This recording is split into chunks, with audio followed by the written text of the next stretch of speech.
All right, well, welcome everybody. I'm Justin Fricky sitting down today with Daniel and Lauren Dirksen with Gemstone Cattle Company. Um, Daniel, Lauren, thanks for taking time to do this. Why don't you guys go ahead and just introduce yourself, tell us where you're at, and just a brief introduction to Gemstone Cattle Company. Yeah, so I'm Daniel Dirksen. This is my brother Lauren. So we own and operate with our younger brother Barry, Gemstone Cattle Company and Gemstone Grass-Fed Beef. We're located 90 miles east of Calgary in Alberta, Canada here. We're in irrigation country. Uh, all of our all of our cropland is under pivot irrigation, and we feel quite fortunate. It's definitely a benefit to the types of crops that we're growing and um, helping extend our grazing period and grow the types of crops we need for our grass finishing operation. I'm Lauren Dirksen. I previously had a career in the oil and gas industry doing environmental reclamation. Came back to the farm, and in 2018 we started Gemstone Grass-Fed Beef.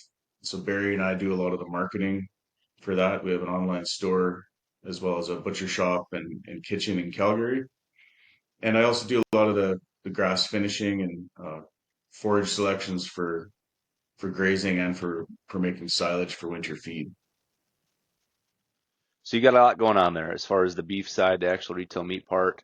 Can you talk through how you're cropping all the cropping side actually ties into the beef side and how you manage that whole piece? Good. Yeah, so we try and somewhat establish some like a forage chain. So in the basically by late May or early June, we've got our cattle out grazing on perennial grass, and we will uh seed some acres of annual cover crop each year specifically for grazing. So we're selecting crops that work well for grazing that way, and we'll rotate our cattle using rotational grazing, using polywire to rotate through our perennial pastures and then onto the annuals and back to the perennials. We'll also we put up quite a bit of silage, and we're using polycrop silage. We've switched almost exclusively to that. We still do use some straight barley and ryegrass silage as well, but we've really found a benefit of using polycrops. So anywhere from 8 to 16 different species of crops that are seeded generally in the spring. We wait for them to get quite mature. We're harvesting kind of middle to end of August, and we try to put some species in there that will grow back for some fall grazing, which has really helped extend our grazing. But we found that the polycrops are creating a much higher quality balanced silage and uh, getting enough energy and protein in the diet to maintain anywhere from 2 to 3 pounds of gain a day is what we forecast.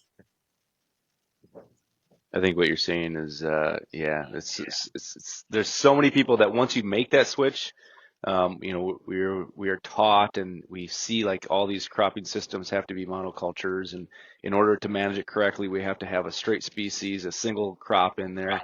Um, but once you go to feeding, these polycrops with 8, 10, 12 different species in there, there are so many added benefits, not just like the regrowth for grazing later, but the opportunities to lower, different mineral additions into your TMR and things like that. Like the amount of calcium that you can get by adding brassicas into your blend, and the amount of vitamin E that you see. Like things change when you have all these different crops as far as the nutritional plane. Um, and it's not just for the livestock, but definitely bad for the soil too. And so there too, one more stack benefit that just feeds that whole forage chain that you mentioned. Yeah, and I think there's benefits that are kind of compounding and that don't necessarily even show up on a feed test.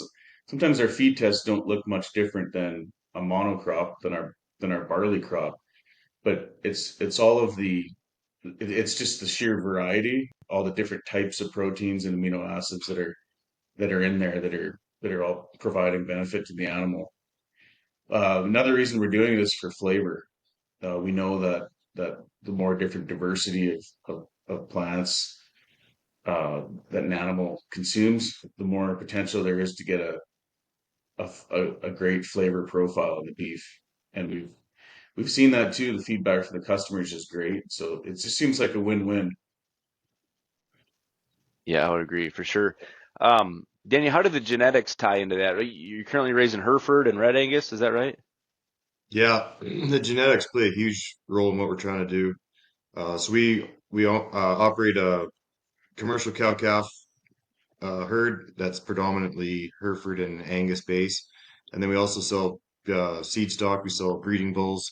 We have a fall sale every December, selling Hereford and Red Angus bulls, and they're 100% forage developed. So we kind of we had the genetics before we started doing the grass fed side of our business, which we feel was a big advantage to us. We have fed some other cattle that were not our genetics, and some more like Simmental type cattle, and they put on lots of size, and it's hard to get them to finish properly. Where we have a more moderate cow size that put on fat real easy, and it's just been huge for our program. And a big part of it is when you have bulls that you know that can get fat on grass with low inputs, that's going to transpire into what their calves can do too. So it's really pushing our bulls and our purebred herd to work as hard as we can so we can weed out the poor doers and have the best quality. Do you think that makes I mean, is doing the whole meat side of the business and finishing your calves, do you think that's helped the seed stock part of the business too? As far as you've now seen the whole process, and now you can come back to your bull buying customers and say, look, we're finishing these calves on grass, and they're able to do it, and the mamas are doing what they're supposed to do. It's a low maintenance, efficient, you know, cow or bull that you're trying to market. Do you think that's all made the full circle? Yes, we've definitely seen that. We get lots of feedback from customers, really impressed with how the bulls hold their condition right through the breeding season. One guy said the worst the bull looks is the last time you saw him. Every time you see him, he looks better just because they keep growing, keep maturing. So it's definitely people are buying into what we're doing. It definitely is different.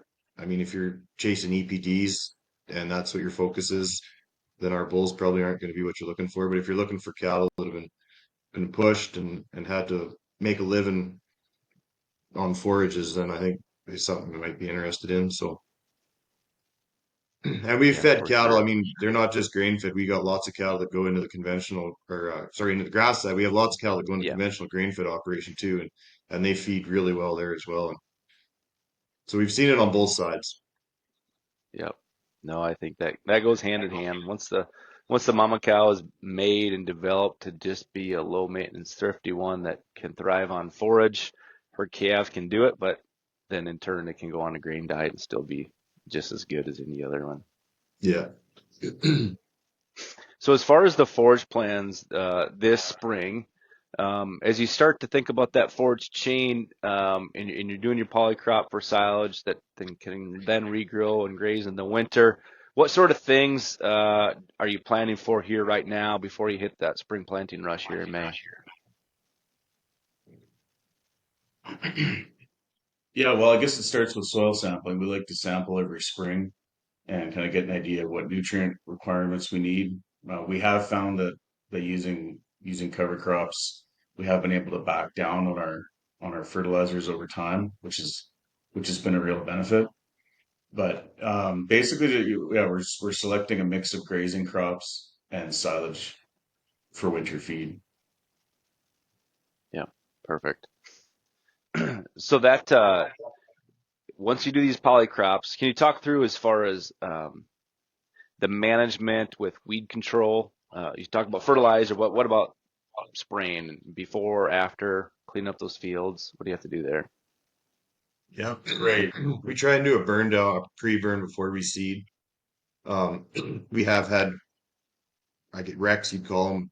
We've really limited. We kind of stopped growing canola. We found it was really hard to control canola regrowth. So I think this will be the fourth year we haven't grown that. But yeah, it's just really managing when we seed, try maybe seeding a little bit later, especially when the warm season blends. Try and get a pre-burn and then have plants that grow quite vigorously to outcompete the weeds. And we've gone to a no-till drill. Uh, it's a cross slot drill. It's very minimal soil disturbance. So we just find anytime the soil turns black again, you turn it over, you're reseeding your seeds. So the least amount of disturbance we can have in the soil definitely reduces the amount of weed pressure that we see in that crop. We have For started sure. selecting or adding some winter triticale in our blends too, and that's new for us. So this year we'll see, does that help? Does that help with some weed control in the spring? But yeah, as Daniel said, we will do a burn down before we plant, and we try to seed a little bit later in May. So on a late May planting time, um, with these polycrops, are you doing a blend of cool and warm season species, or how does that ratio look like as far as how you're developing that mix? Yeah, predominantly cool season. Just find that that's working better. The cereals we're using are oats and spring triticale. And but mostly cool season. Other than there is some sunflower and a little bit of sorghum.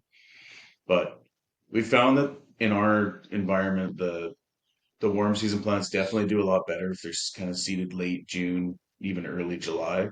So we do have a blend this year we're putting in. We're going to take a cut of hay off of an old hay crop. We'll take a first cut off, and then we're going to spray it out and seed a fall grazing crop. That's predominantly warm season species. Sure. Anything else that you're throwing in those mixes that's new this year or that you saw last year that you got excited about and you want to use more of? We find Italian ryegrass really works. It's just, and we seed at a fairly high rate, even up to 8 pounds in the blend.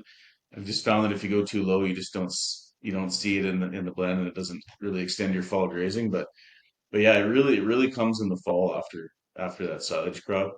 We started adding a lot of forbs, so plantain and chicory, and also Phacelia has been a has been good. Now it's not doesn't have a lot of grazing quality, but we think it's adding a lot of quality to the soil and improving the soil over time. It seems like that facility is kind of like flax, and the fact that it's a nice pollinator, pretty rigid stalk, it's going to hold up. They might not love it or eat it, but it's going to be there for soil benefits too. So I think a little bit of that. It's like when you make these forage mixes, my first priority is forage and tonnage and quality and diversity. But along with that diversity, if we can improve some soil stuff by throwing in just a little bit of this and that, I don't really think you're giving up tonnage by doing that. So, No, absolutely.